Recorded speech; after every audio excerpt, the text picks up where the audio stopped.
కవితా శీర్షిక జానపదం శ్రమను మరిపించే మంత్రం. పల్లెయుల నోట వెల్లువిరిసే పూదోటల మాటలు జనుల హృదయంలో జేగంటై మోగింది. ఆశుమాలికై పదాల పరిమళాలను వెదజల్లింది. శ్రమను మరిపించే మంత్రమై మెరిసింది. లిఖితం లేకున్నా మౌఖికంగా ఏరులా పారింది. తేనెలూరే తెలుగు పదాలతో తొలకరి జల్లు కురిపించింది. పాలకడిలెలా పల్లె పల్లెను పలకరించింది.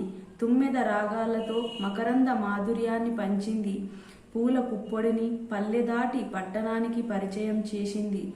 కోయిల రాగాలు పంచుతూ నెమలి వంటి నాట్యం చేస్తూ జానపదులు, గాయకులు, నృత్యకారులు వీధి వీధిన ప్రదర్శనలు ఇస్తూ జానపదమును సజీవతము సలుపుతూ స్వేచ్ఛా తరంగమై విహంగం చేస్తూ జానపదులు జనులను జాగృతం చేస్తూ పచ్చని తోరణాలతో పల్లె ప్రగతిని కాపాడుతుంది నా జానపదం.